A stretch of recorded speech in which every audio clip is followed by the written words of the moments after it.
The Kia Sorento is one of the best value three-row vehicles you can get, but now for 2024 you get a brand new facelift, and we're going to see if you should get this one or that one. In this review, we're going to take a detailed look at the exterior, the interior, and get it out on the road for a test drive and talk about some of the changes you're going to get for 2024. All right, y'all, let's take a look at the exterior details, even though not much has changed here. And do you like the look of this one better or that new 2024 refresh? So starting right up front with this, we're gonna get this special grille for this SX Prestige X-Line model. You're gonna get all LED headlights and LED turn signals, even LED fog lights on here, parking sensors, a camera. You are just fully loaded with the front end on this model. And if you wanna see a night review, I have one in the description below.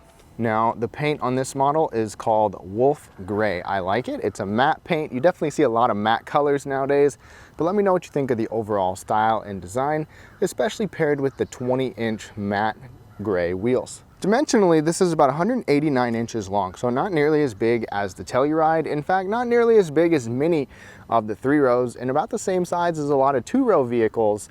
So something to keep in mind, because this is a great use of space. We've got LED taillights here, kind of a similar style to the Telluride with that vertical design there. Let me know what you think of this overall. Now, cargo space for the Sorento isn't going to be quite as good as some of the bigger three rows, but it's still good overall. And sometimes this is a little finicky. The Smart Liftgate, which is the hands-free version from Kia and Hyundai, you don't swipe your foot or anything like that. You literally just stand here with the key fob behind the vehicle for a few seconds and it'll pop up. You can turn that off or on.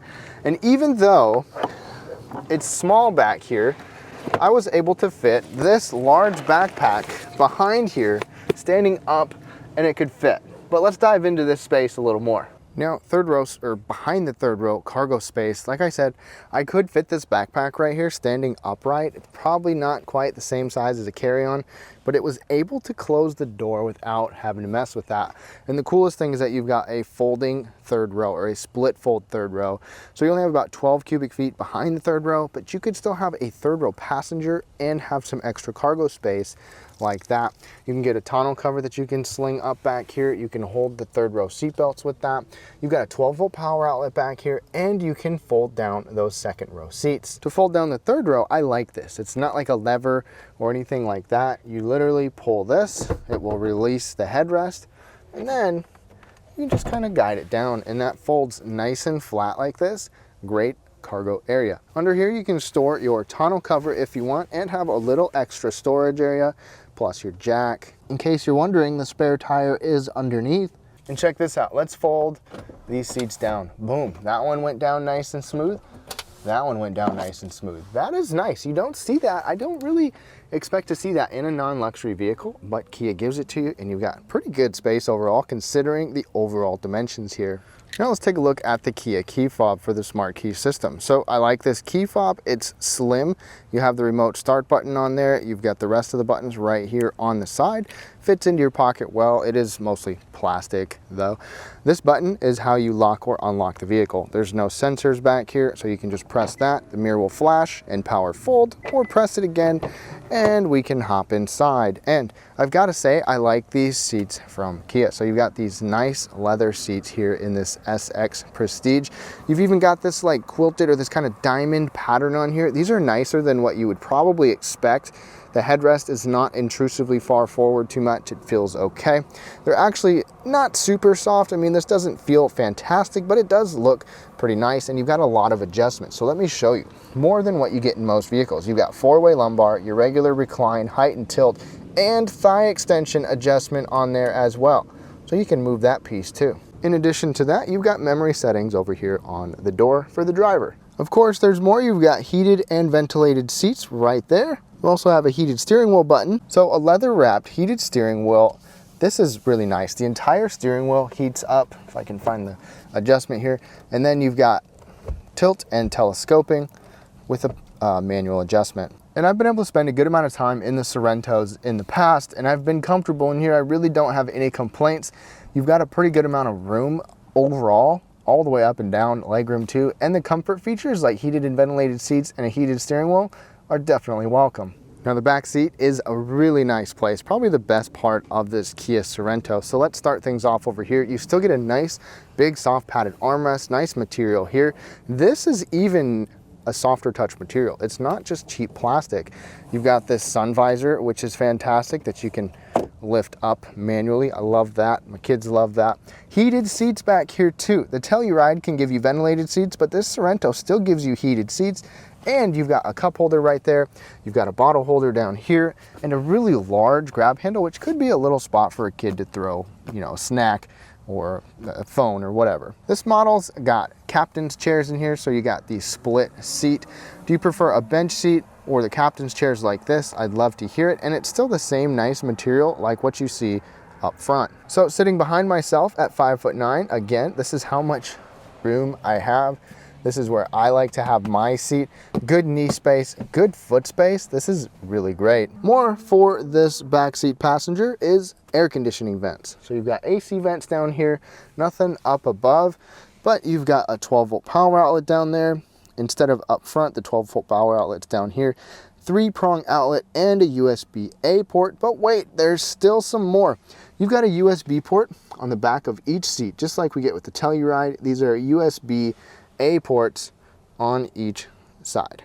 Passengers also get these armrests. They are ratcheting, so you can adjust them to different heights. It's great. And these seats can recline to way back. This actually goes way back. There's good headroom overall. There's good leg room. The seats are comfortable. The armrest is really nice too. And they can even scoot forward and back, so you can give the third row more room if you need to.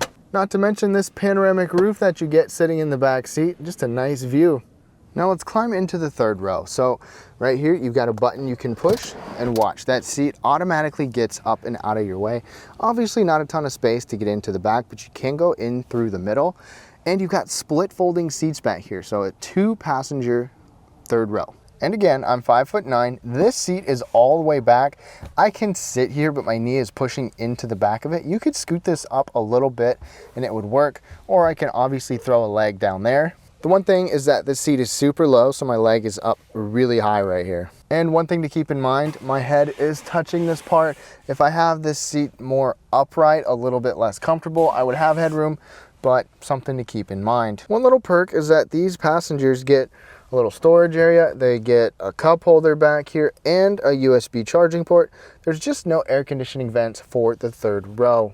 All right, y'all, let's take a look at the interior here. So take a look at this interior. It looks pretty nice. You've got some good technology in here, but with 2024, it is updated and new with larger cluster and overall screen kind of combined into one big curved screen. So what do you think of that? But in here, let's take a look. We've got this trim on the door, soft material right here up above, soft material here for your arm, a good sized padded armrest, and a really large really large armrest.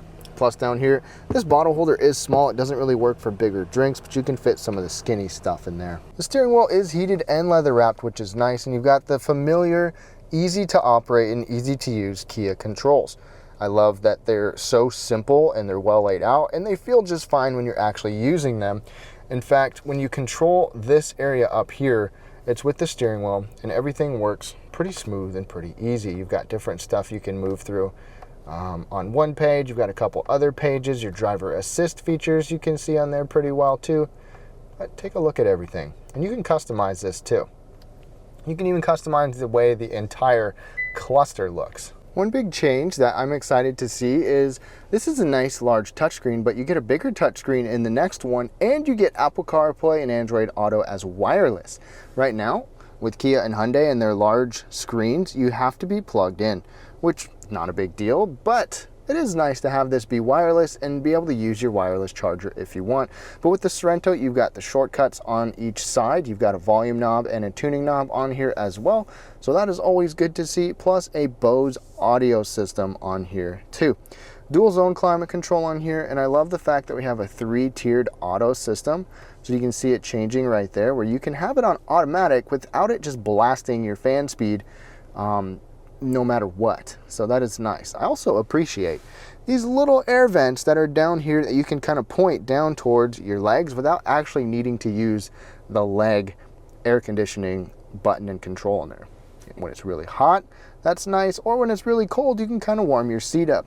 Plus you have a few USB charging ports. They're all USB-A, and a wireless charging mat right there. A little bit of space next to that. You've got your heated and ventilated seat controls right there. The shifter is pretty commonplace right here too. For the drink holders, you've got good size. So they've got a square, kind of a square pattern to them, but check this out. You've got these little pieces right here that help you with bigger or smaller drinks. An extra little storage area back there, which is always nice. Extra little cubbies come in handy. Your drive mode controls here, which we will go through, plus this lock button is for locking up your all-wheel drive. Your front and your rear wheels can work together. Then you got heated steering wheel, automatic brake hold, downhill assist, electronic parking brake, the parking sensors, your parking camera, which I'll show you, and auto stop start. So you can push your parking camera, or we can go into reverse and check it out. You've got a 360 camera on here. It's possible that this camera might be higher resolution or updated in the next model. I'm not sure, but you can go over here. So take a look at that. You can see right next to the wheels. Other storage areas, you got this little spot right in front of this center console armrest, which is nice, and a pretty large padded armrest. Inside of here, you've got a pretty large storage container, I guess you can say, and it is movable, and this is large as well. There's no lights or charging ports or anything like that inside of here though. The glove box is locking, which is nice to see, right below this nice trim. This is actually pretty darn nice in here. I'm excited to see what the next one offers. Right overhead, you've got an automatic dimming rearview mirror with garage controls on there as well. Plus overhead, we've got LED interior lighting, and one other thing is we've got a panoramic roof option. So take a look at that. That carpet slides back, or that headliner slides back, and you got a big portion where it opens up. The visor here is good size, and it slides to give you excellent coverage. Now under the hood, things are pretty much the same for 2023, but there's 4 different powertrain options. And that 2024 refresh does not come on the hybrid models. It is just the gas models. The hybrid will probably get that look the following year. So the lower trims can give you a base 2.5 liter 4-cylinder non-turbo, but this one right here gives us the turbo model. This one gets the 2.5 liter turbo 4-cylinder with 281 horsepower and 311 pound-feet of torque, paired with their 8-speed dual clutch transmission. Miles per gallon between front wheel and all-wheel drive is pretty similar, 25 combined front wheel drive and 24 with the all-wheel drive, and this is a lot of torque for this size of a vehicle in this class. If you don't want those engines, you've got a regular hybrid or a plug-in hybrid variant. I have not been in that one yet though.